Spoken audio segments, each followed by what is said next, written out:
Morning, Bill. Well, Are you recovering? yeah. Recovering, it was 75 to 80 all 5 days and sunny. So Oh, it's a shock getting back here. well, I can't feel too sorry for you then. No. Well, that's nice. Yeah, it was as intended, just a quick getaway, sort of psychological trip. Good. You need those now and then. Yep. Um, the class with Jeff was very good. We did some really good detail work on the end of what we've Oh, okay. been working on. So Okay. I did download it, but I haven't looked at it yet. yeah, So, so I that's why I said specifically if you have questions after you look at this, uh, okay. you're very welcome to get in touch with me because we, I think we clarified things a lot um, from single whip through to where we are. Okay. Good. Yeah, so it was good that way. Yeah. 10, no.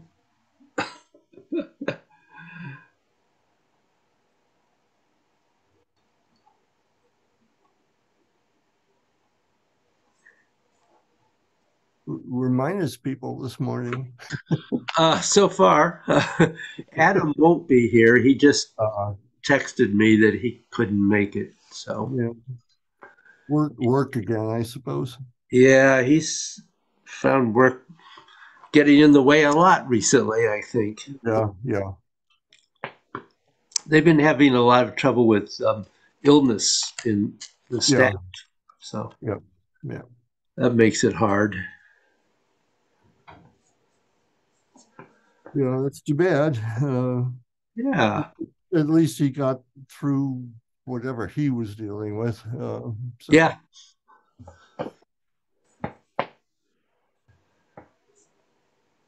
yes, indeed. it's hard to imagine.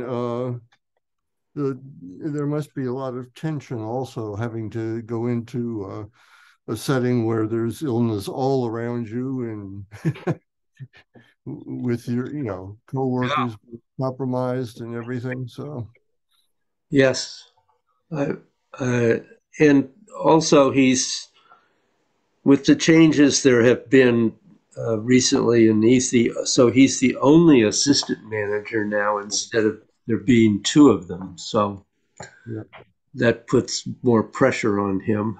yeah. Good morning, Mr. Bynum. Good morning, David. Hi, Morning, Bill. Bill.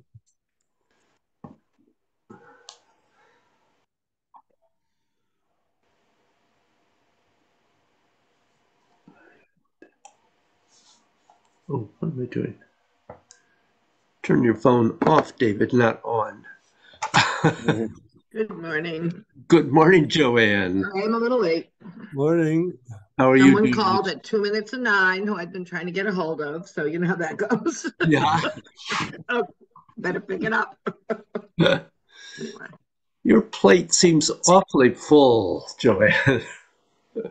Well, it is a particularly busy season. A lot of things are happening. A lot of them we're trying to hire in two organizations I'm part of, so it's like, oh my God. Yeah. Ah, Anyway, yes, I spent half an hour just trying to figure out how I was going to get the day done today, but yeah, okay. I promised myself I'm not saying yes to anything else until like July. Oh, sure. all I right. can't. I We'll can't. hold you to it. Good. Thank you. You'll be my support group, right? I'll come on Wednesdays and That's say, right. please stop me. Yeah, that'd be good. I'm rooting for peace to break out and put you out of business. That would be lovely. Then I would be a garlic farmer, Bill. That's kind of Tai Chi and garlic. I'd be a very happy person. I'll make a lot of pesto, the important things in life. Listen, I'd be a good customer too.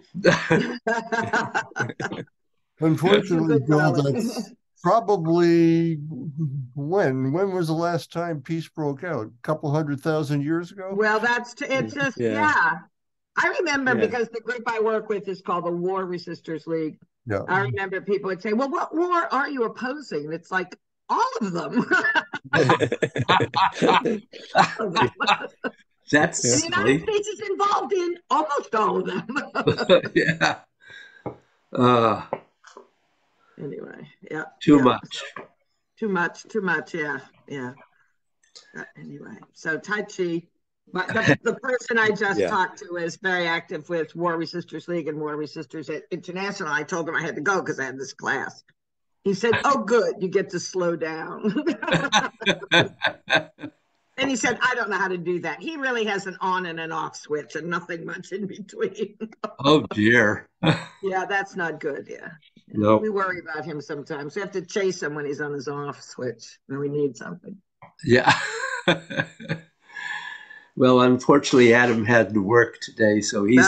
He's busy too these days, isn't he? Yeah. Okay. Well, I am recording. Yes, I saw that. I have my phone set to an alarm that says record that goes on right before 9 o'clock every Wednesday morning. So if you're not, it reminds me that you are. I appreciate that, Joanne. Good.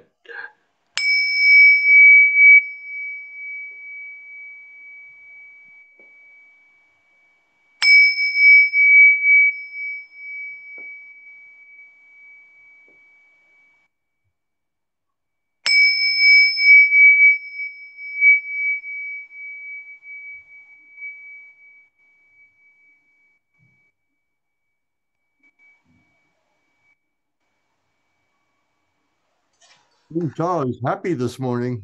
Yes. Yeah. Yes, it is. A little clearer than usual. So, how's the legs leading going? What are the problems you're having or successes? Are there specific movements that are an issue?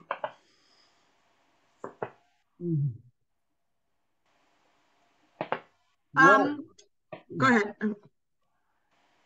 Go ahead, Joanne. Yeah.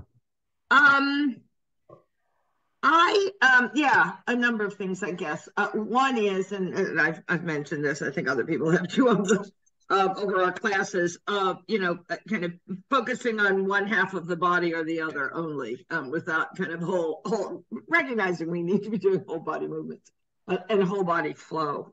So I find that the legs leading is really, for me, as I think I've said before in the last couple of classes, I find this has clicked for me, and the legs leading really does help with that kind of feeling the chi through the whole body, because it's too easy for me to only do the top half, particularly kind of everything seems to end at my dantian sometimes, and that's I know that's wrong, and so I think that that movement of the body, particularly I've been really working on 5 and 6, is extremely helpful. I think my question this week, in terms of doing, I noticed it in 6. I for some reason didn't go back and think about it in 5. Were kind of the position. You talked about the role of the hands, but the position of the hands, particularly as they come up to the crown and then come back down, and kind of that role of moving the energy. Where the thumb, the lead, where we are leading with the thumbs, where we're leading with the baby fingers where we're kind of, all of that kind of came in. So those, like, I've been focusing more on the little pieces rather than some of the big ones, because I feel like I've got the big ones. And in 5 and 6, where you're condensing, it becomes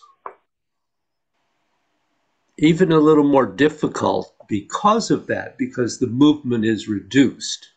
Right. Except for the shoulders.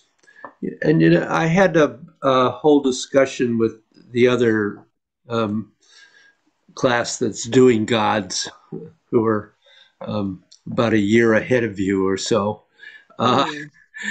about how when we condense in 5 and 6, that the bending and stretching and the twisting and the lengthening, all of the parts get smaller and ideally more powerful, except for the shoulders. Interestingly enough, the shoulders are not limited, apparently, by that. And I have to say I have thought about but not done it. I need to ask Bruce to talk about that at some point. Because so clearly the shoulders are still doing quite a full movement. So I just wanted to mention that, and because it's never been an issue in any class that I've done around that, clearly that's not a problem. It just is the reality of doing those movements. So let me do 6 and talk about those movements for a moment. That'd be great. Particularly if I change the camera. Yeah.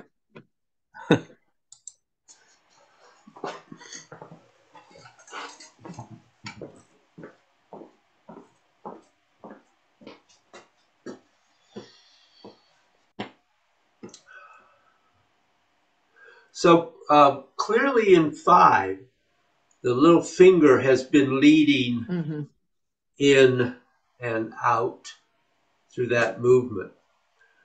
And then when we go make that transition to go to 6,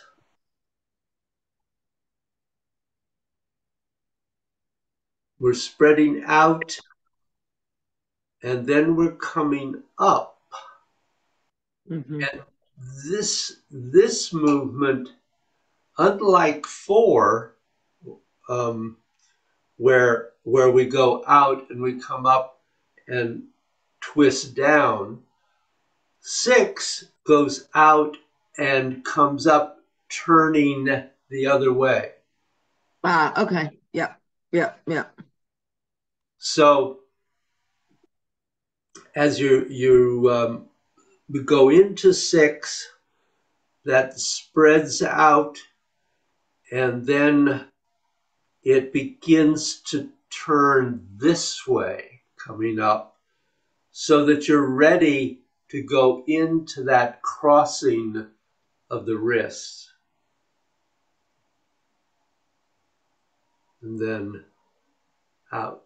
So this is a different movement than 4, which is going the other way. Yeah, right.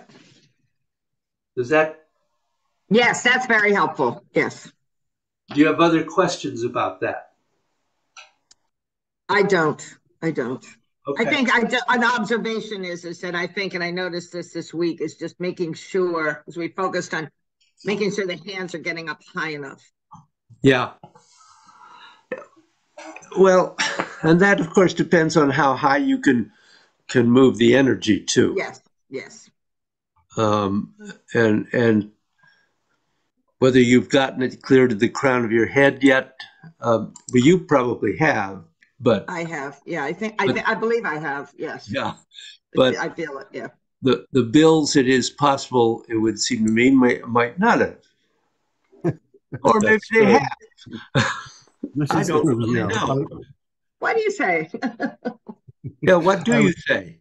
Oh, get back there. So, Yeah, I'm not at tracking the energy very well yet. It's going back to where Joanne started this morning with whole body movement. When it happens, it feels right. So I think I have a handle on that portion of it. It just doesn't happen all the time. And I find that for me, getting it all working together is hardest in 2 and 3 for some reason or other. When I am relatively upright in 1 and 4, I can get it working together, and 5 and 6 seem to involve my legs more easily. 2 and 3, it just sort of drops by the wayside sometimes. oops. Where'd that go? Yeah. That's interesting. Often I think we find 2 to be one of the easier movements to connect through. But on the other hand, 3 is for almost everyone, I think, one of the more difficult movements. Yes. Without any question. And it's just that I think I find myself concentrating much more from the Dantian up into and forget about the legs. Yeah, so I think in 2 that I have a feeling that if you can get your mind to focus on the legs and using the legs, that you find that one connects pretty easily. 3, it's just 3 is a long development. I think is what I would say. Well, I would say it took me somewhere probably between 3 and 4 years before I really felt like I got 3. Yeah. So for me, that would probably equate out to 30 or 40. Oh, I don't think that long.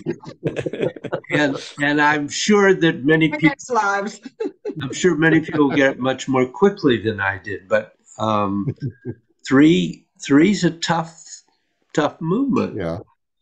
And one of the things that really gets in the way is if we overdo it in any way, try to turn too far, sink too much, struggle with the bend in 12. You have to find how can you make all these parts as easy as possible, because you want it to be smooth and you want the energy to move smoothly, which it won't do if you're overdoing any part of it. So one of the things is to make it small and not too big. I think can be a real help. Yeah. In that. And yeah, to really be aware of the fact that as you pass through 12, you do have to have the C curve, but it's not as much of a C curve as you probably have at 6. And so you're not wrong because you have less of a C curve. You have what's appropriate for you in that position.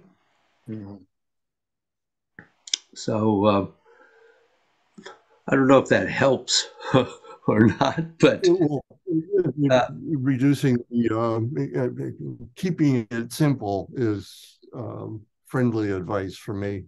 So yeah, because it's very easy to overdo 3. Yeah. To try too hard, I think. Yes.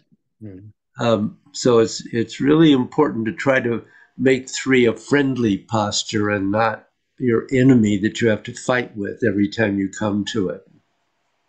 Yeah. Which I will admit, I think I was sort of where I was for a while early on. So try to make it a friend and not an enemy. So, David, could you do? I feel like my my enemy is clearly going out too far. At 3 and 9. And I think, you know, when we began 3, I was having a lot of knee problems, and so I was trying to be so protective that then I think I felt like, oh, good, I have it now, and then I was kind of way out there. so it was more of an oval, which I've reined in a bit, but I still feel like the question for me is how far are we reaching? And that's a really important point, because that's one of the places where we tend to overdo. So, right. You're moving fully onto the foot on that side, but it has to be centered and rooted and not falling off in that direction. So if you feel any tendency that you've gone too far there, definitely rein it in. I mean, I'd be glad to do 3. It's interesting. I went back and looked at some videos of different people doing 3, and I see more variation than I remembered previously, but that's was kind of interesting to me.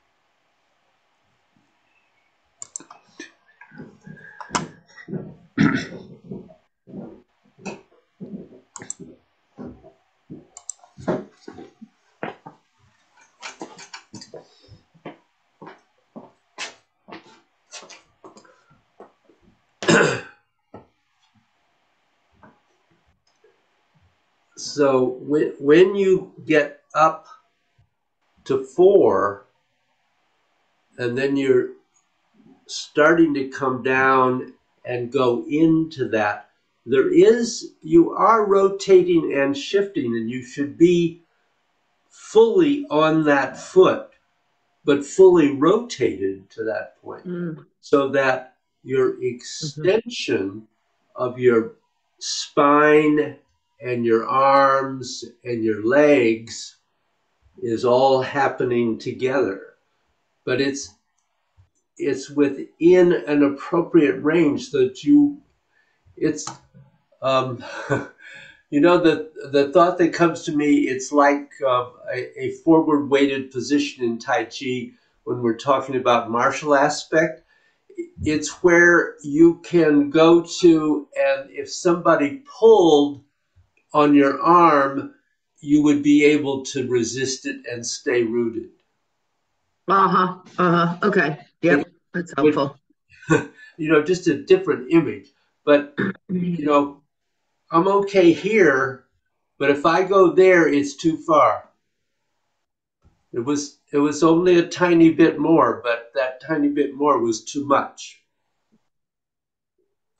So keeping the movement into what is appropriate for you in each of these positions, and not letting it be too much.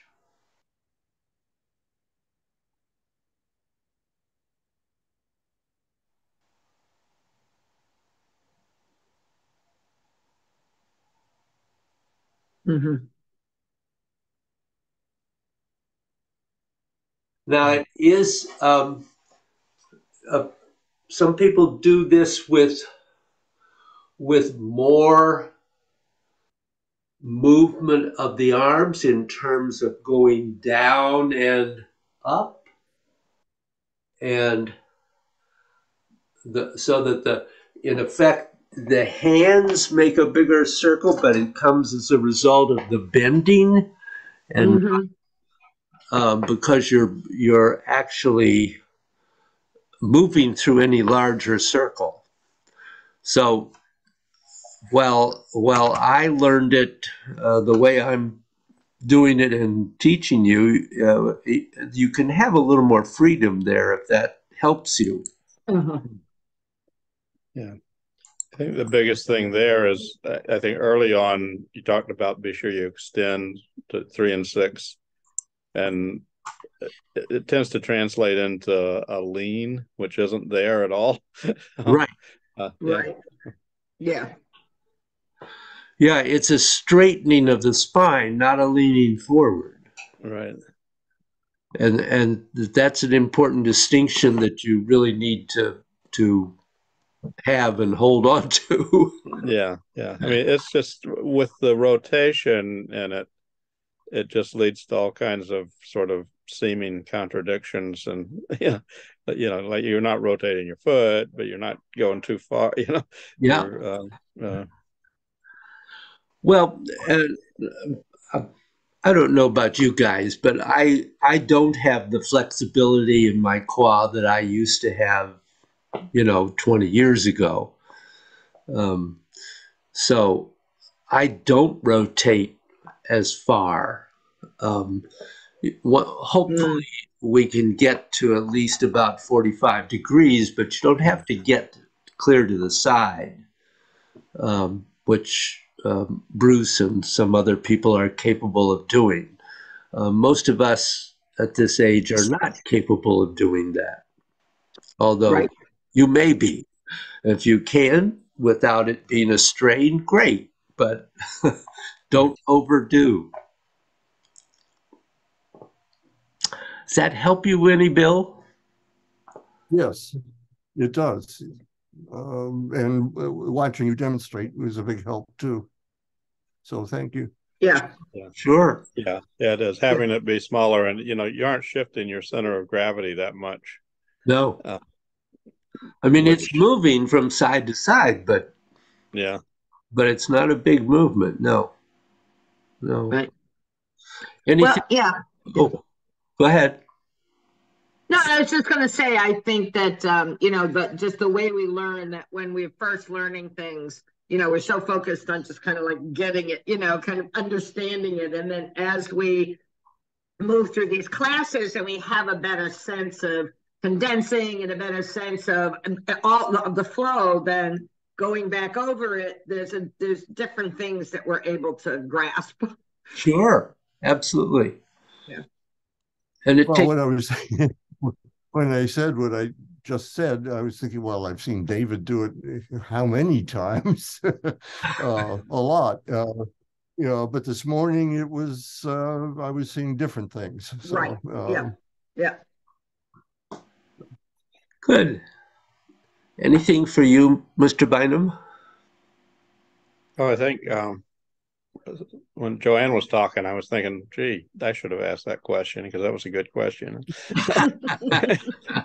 That's why we ask questions. Well, what I do is when I practice during the week, I jot questions down. Yes. Because I won't remember them this morning. If I don't, there's literally a sticky note on last week's notes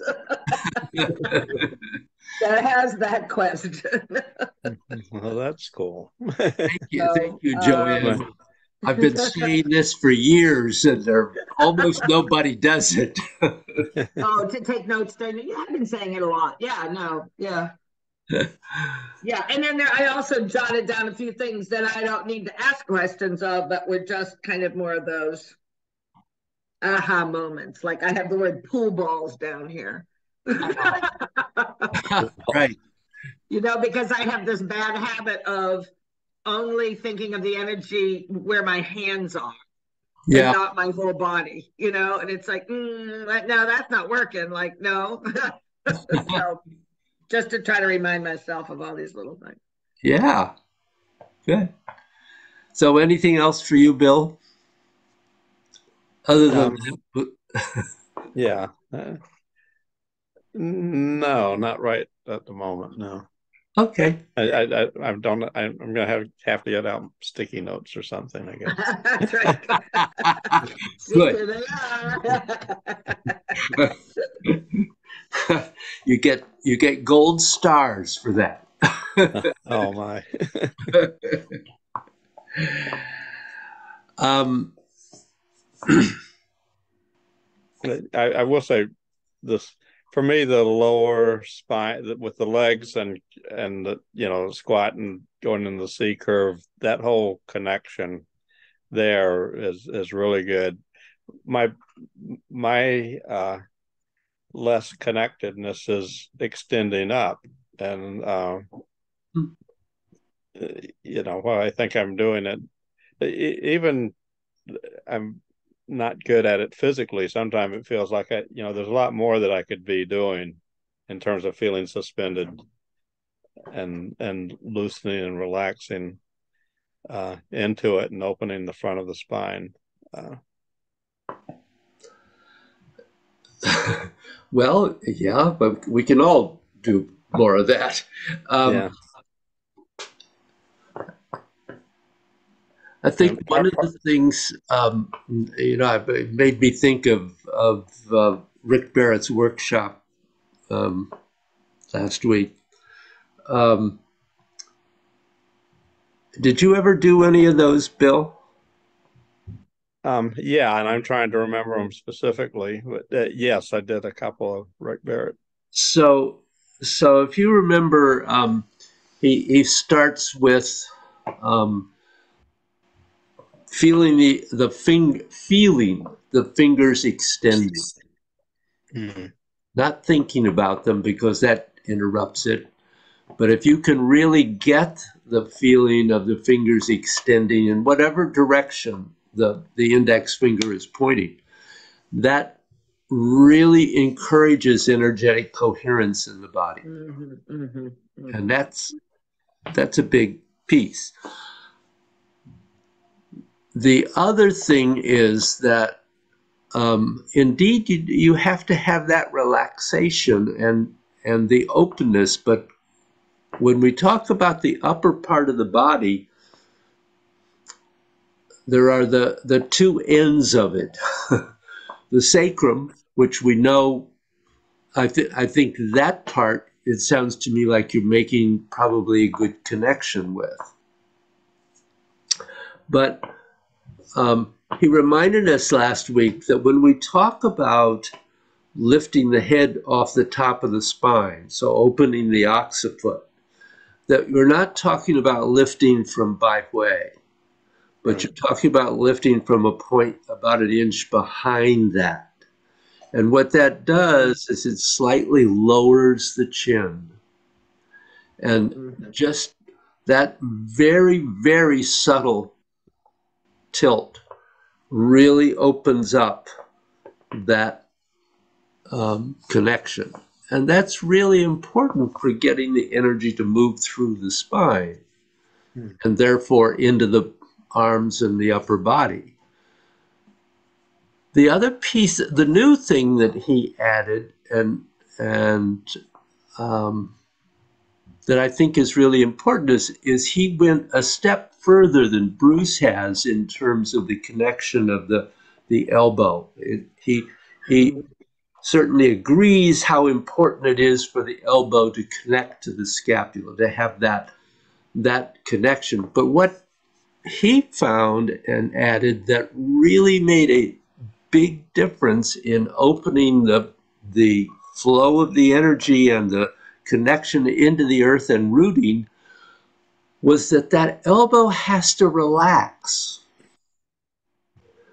that it can't be tense.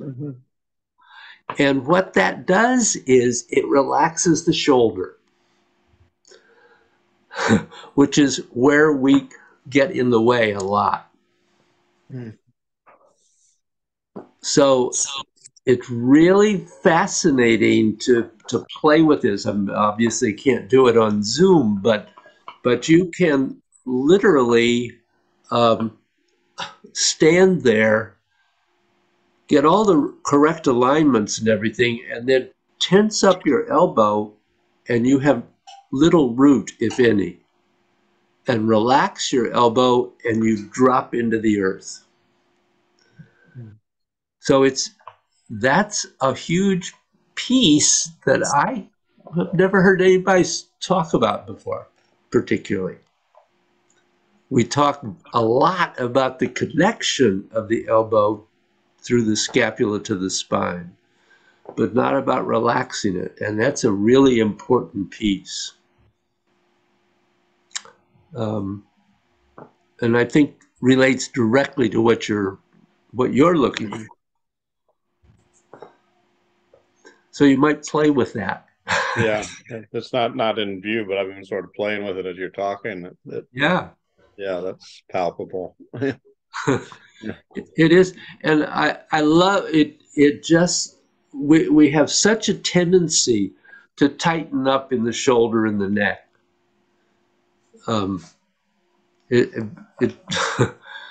We all do. I mean, I've worked with that, dealt with that myself, absolutely.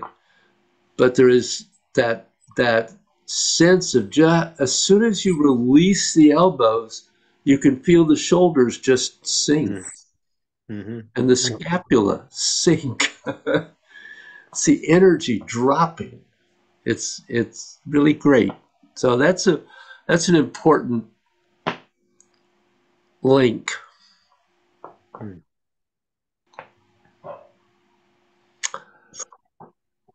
So, where are we in time here?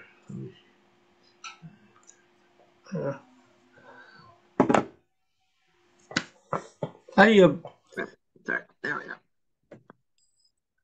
I'm going to actually do a little talk here that is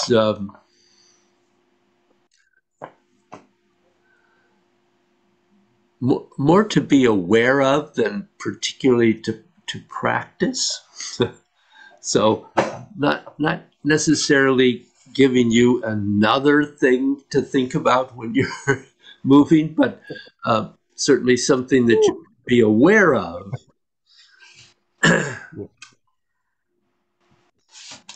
So when you're doing gods, there are two fundamental feelings that really do something.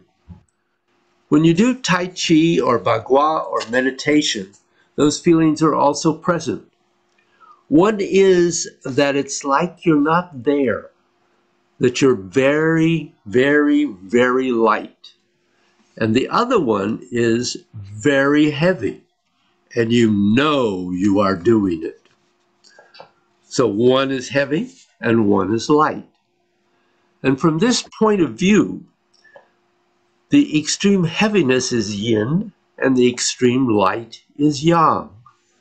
But in one sense, the whole yin-yang thing breaks down because there are qualities of yang that, with a slight tweak, are also qualities of yin.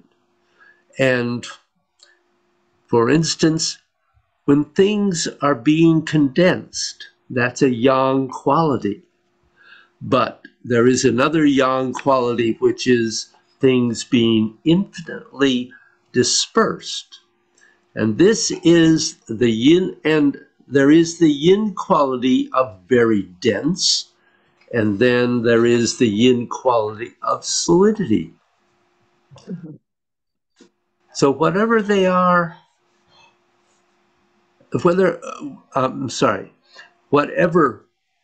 where they are infinitely dispersed. So in Chinese thought, it all depends exactly, very specifically, on where are you looking at it from. You can take it from the point of view of light and heavy, or if you want to, just take it from the point of view of twisting. That can also be light or heavy. And what about emotions? Whether you are teaching or you're doing a practice that's just for yourself, there is a very tricky issue. You can look at the emotions you're really having, or the emotions you're allowing yourself to feel because you made some sort of a decision. There are good ones, and there are ones that aren't. And the basis upon which you made those decisions is usually based on some sort of profit and loss statement. If I have emotions that are like this, well, it makes my life messed up. Or if I project emotions in this way, it has an effect on other people. And then based on that effect, you take things away. So those really aren't your emotions. All those are just the emotions you're manifesting at the time. Now, Bruce pointed out that it took him 30 years to arrive at spontaneity. And he said he's not going to give it up in order to make anyone happy. He said when he was younger, he was taught how to emotionally manipulate anybody and get exactly what he wanted from them. But he utterly rejected that later because he realized that it is the path away from fundamental freedom, from internal freedom, and not the path towards it. It creates an enormous bad karma, and that is not what you really want to do because it's a very bad long-term investment. So this is important because what you're trying to do in God's plane in the clouds is to smooth out, balance out, and enable free expression of your true emotions. Not necessarily the emotions you use because they're profitable. Now, for a moment, I'm going to be the Taoist master. In God's plane in the clouds, you have a different situation, and you're in a different galaxy, and all the stuff is going to be utterly useless. Heaven help you if you walk into those situations with your current habits. And maybe you'll adapt and you'll be good, but probably not. So there is nothing wrong with any true emotion, up to and including, I want to kill someone, if that's really your emotion. I grant you, I don't think anybody here, hopefully, has that one in their natural makeup. But don't think that those people aren't running around, because they are. Now, the problem with any emotion is two things. First, it cannot express itself because that twists you inside, that keeps you spiritually imprisoned. And the second thing is, if you can't stop expressing some emotion, it doesn't die when its natural life is over. For example, if you have some emotion, when does it naturally live out its life? If anybody doesn't have this, you end up getting seriously sick. If these emotions just keep on going.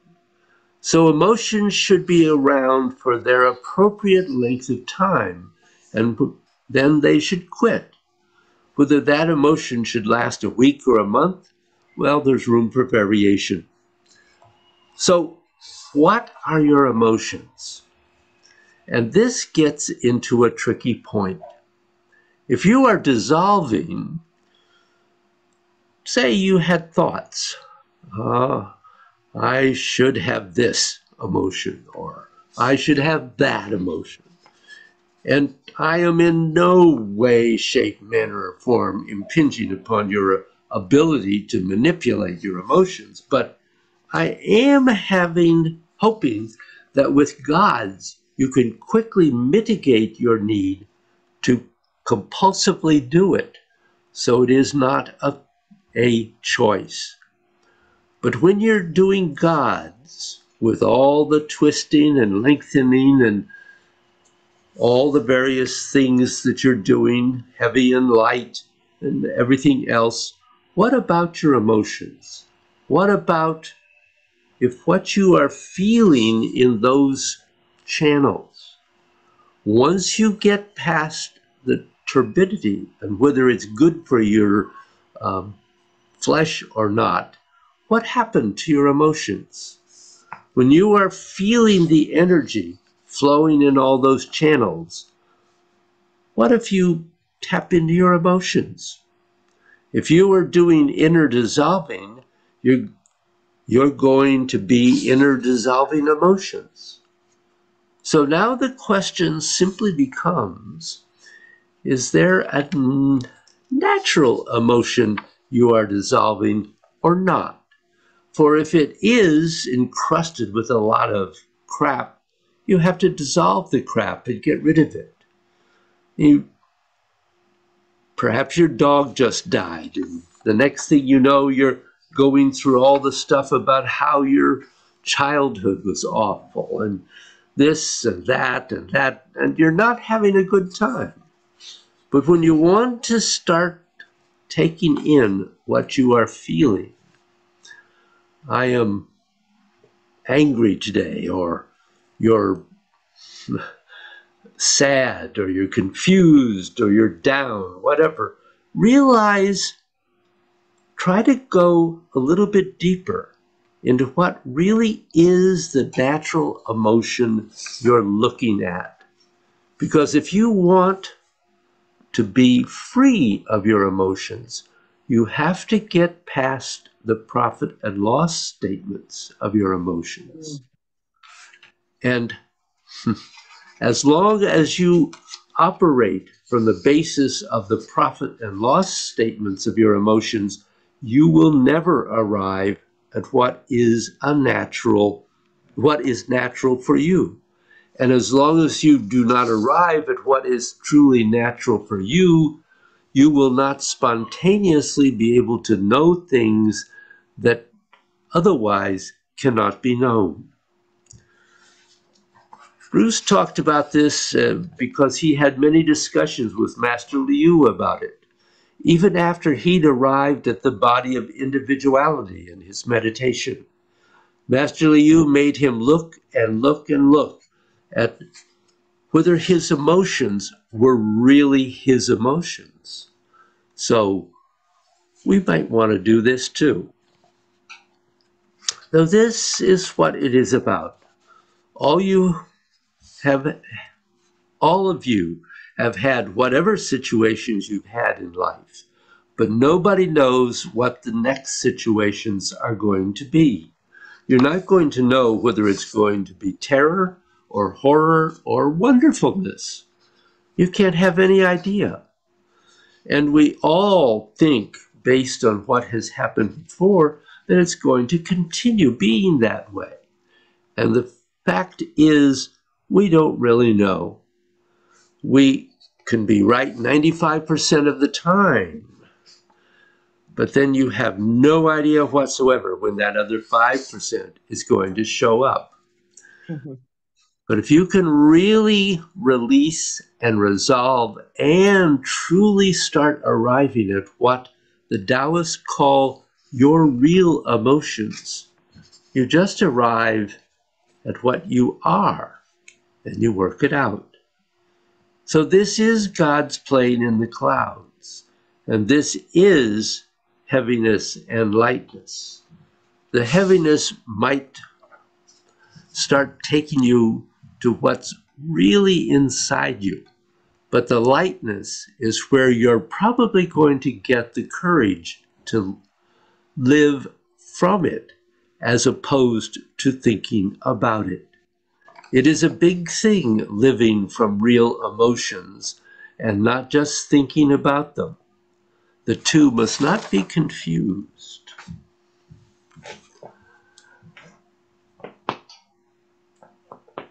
there's a thought. Or three. Yeah. Or two. Or two. So what I'd like you to do is just to do a short flow. Do 10 repetitions. And be aware of trying to allow the legs to be the leader, but also perhaps open to what sense of your emotions and their heaviness and lightness you may feel as you do it. Okay? Yep.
So how was that?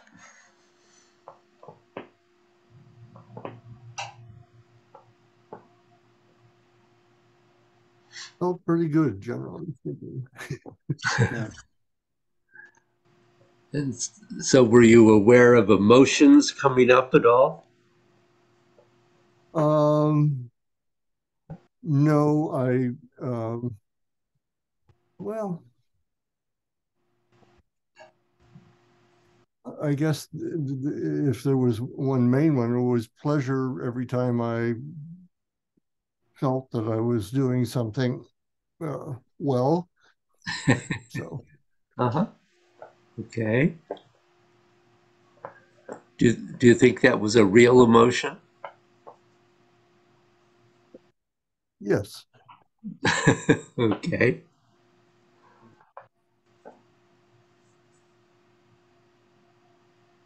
It wasn't my mother grading me. Oh, good. As you say, crap.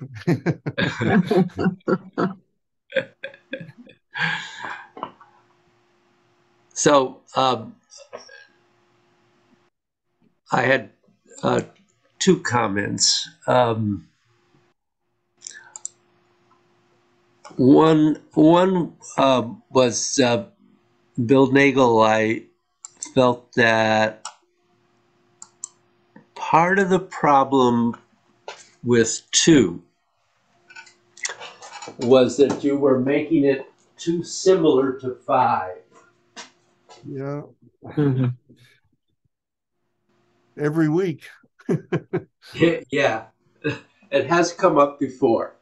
But I think the thing to learn in 2 is that when you go down, when you want to find that cross of the wrist at the level of the dantian, and that's not here, because this is the solar plexus or the chest.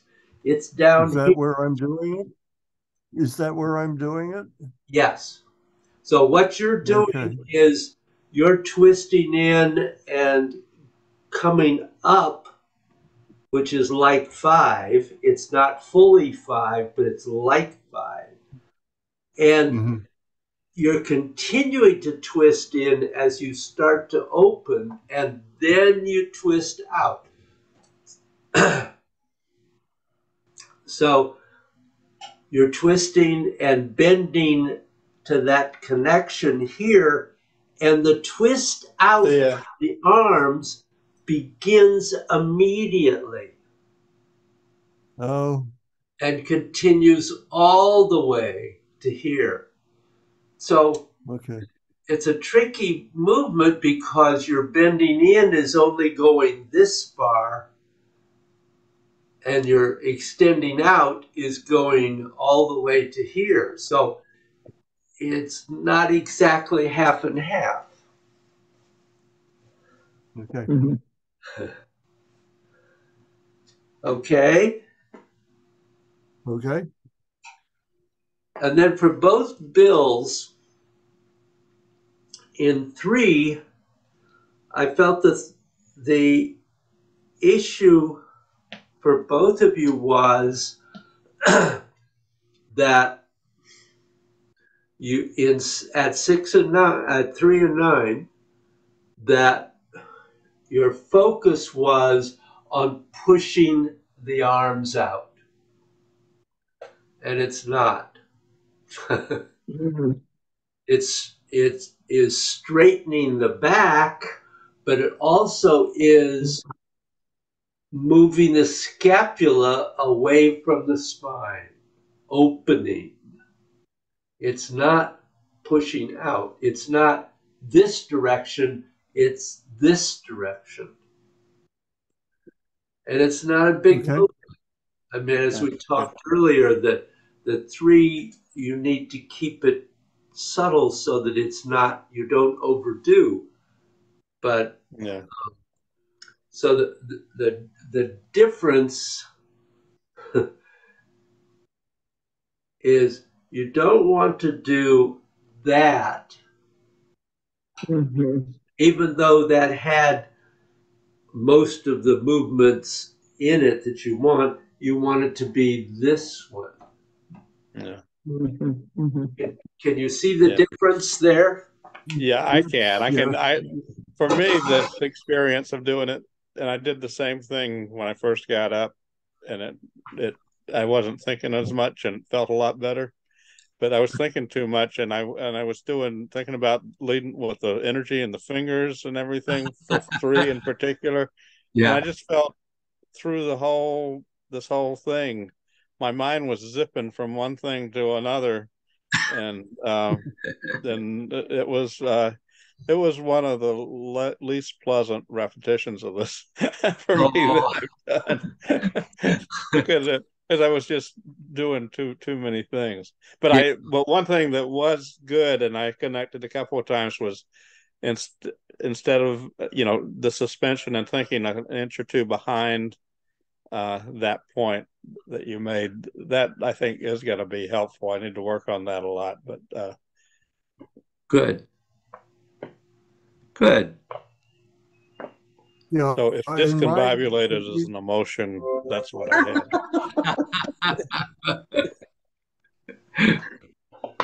What did you and start I'm saying, sure Bill? Yeah, I'm sure my issue in three goes, we've talked about this, you and I, before. When I first joined the class and watched what was happening, my general impression of three was, okay, the hands go out. Yeah. And that is stuck, Mhm. Yeah. and I think that has as much to do with it as anything, Yeah. So I have to recalibrate. Recalibrate. Yes. Good. Good. Yeah, unlearning is one of the bigger challenges, isn't it? Yeah. It is. Yeah. Okay. So, any other thoughts or questions? Thank you. Thank you. Great Thank class. you. Yeah. Yes. All right. We'll see you next week. Okay. See you all Practice. next week. Yeah. Yeah. Practice, practice, practice. Yeah.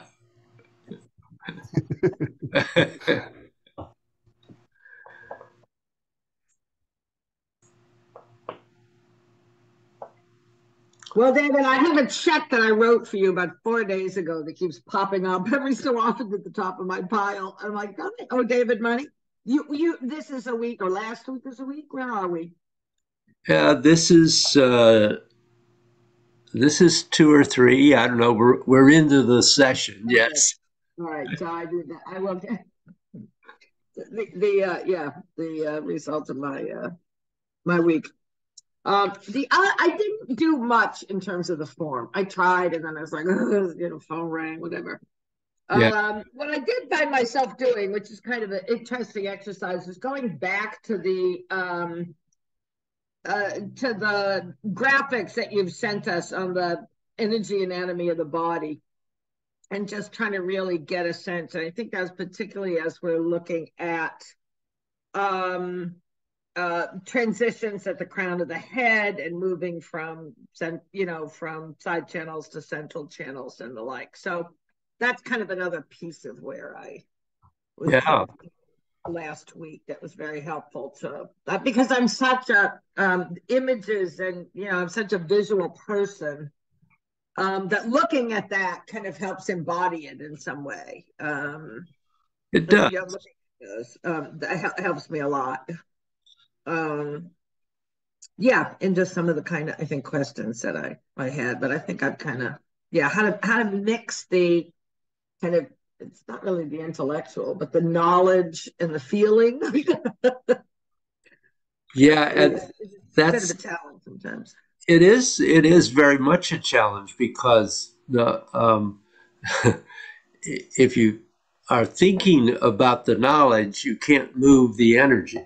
Exactly. So I need to kind of get it in there, and then just like, okay, it's there. I don't have to think about it anymore. It's like driving, my granddaughter is 16, and she's like, I don't think I want to drive. There's so much to think about. And it's like, Yeah, there is, and there's things you're having to be very aware of, but a whole lot of things that's so patterned into you from driving your whole life that you never think about it, but you're doing it constantly.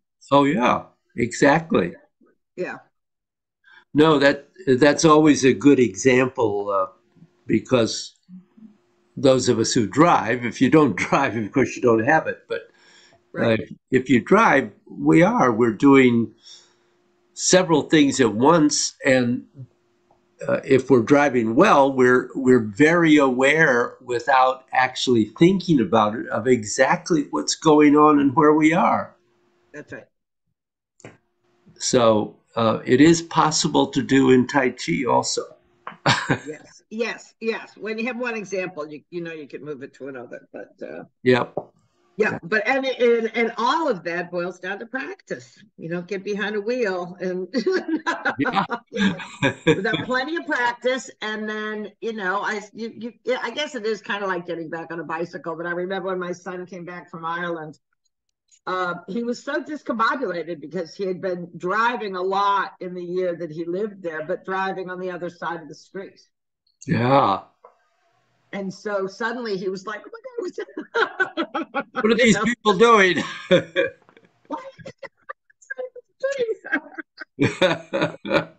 And we turned the wrong way in a parking lot, and it was like, "What are you doing?" I mean, he'd only been home like a day, Yeah. Anyway, yeah.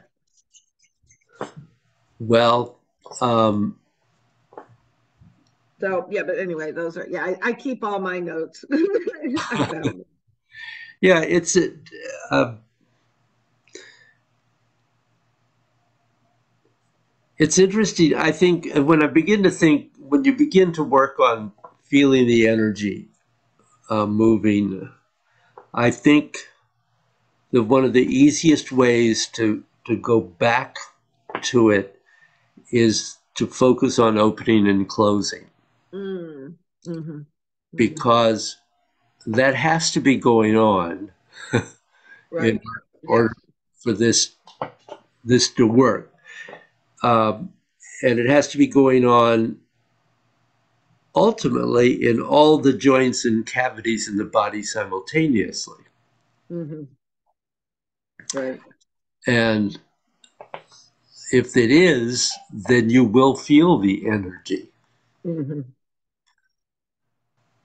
So one of the things is to really be aware that you are opening and closing all of particularly the cavities, which then can open and close the joints. Mm-hmm. Mm-hmm. The cavities can drive the joints. Right. Right.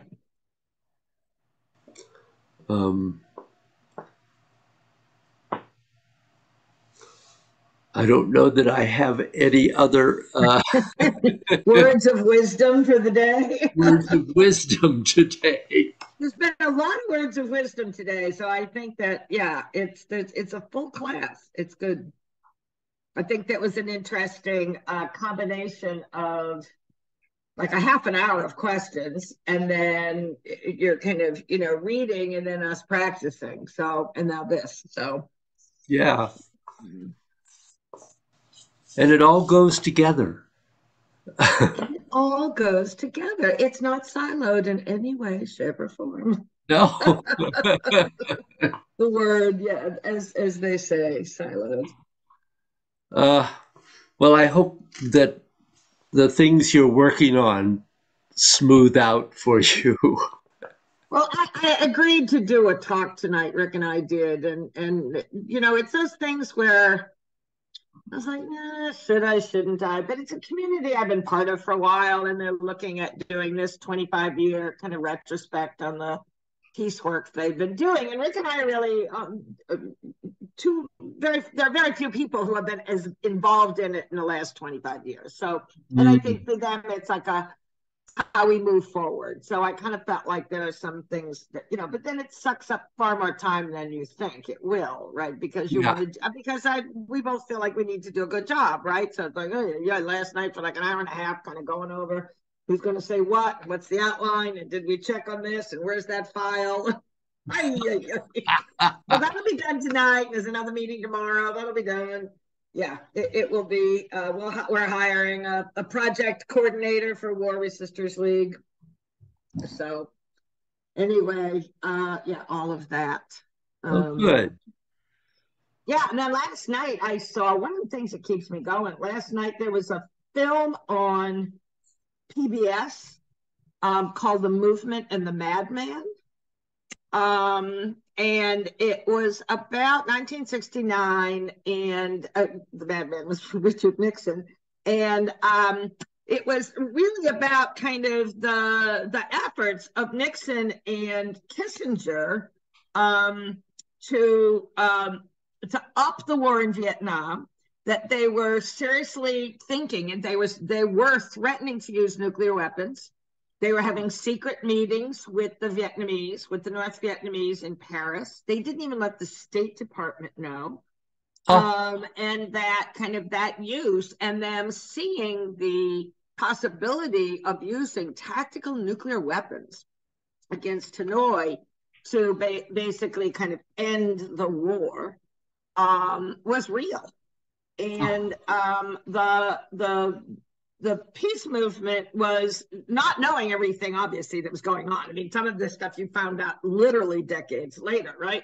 Yeah. But that there were a number of people, some of whom I knew. And I was still in college in '69. It was my senior year. But they came up with this idea of doing a moratorium in October and November of 1969. And the October one was October 15th, and that was going to be primarily on campuses, but there were a lot of labor unions and other groups that kind of took that cause up. And the idea was to do a day-long strike. And it wasn't, some schools walked out. We cut classes and did a very public program. I organized it in my school. But then that was also moving towards being in Washington, D.C. on November 15th of 1969. And there were 500,000 of us there. Yeah. From all over the country. And then there was a massive demonstration in San Francisco as well, on the West Coast. And it was kind of right at the right time that basically made Nixon and Kissinger understand that they would lose control of the country if they escalated this war. Yeah. You know, and those kinds of lessons that you don't always know. They did it well. They really organized. I was a National Student Association. I was kind of the senior rep for that on campus. So I actually went to a meeting in August in El Paso, I think. I'm trying to remember this.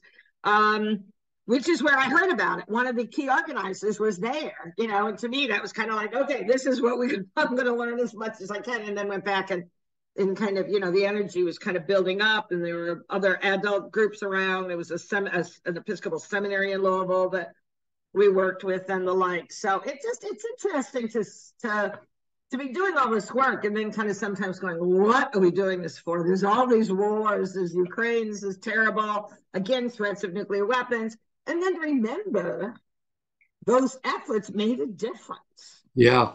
You know, and it also supported a lot of people in their own resistance to not going to war. And that's also really important. And it was led by the vets who had come back and said no.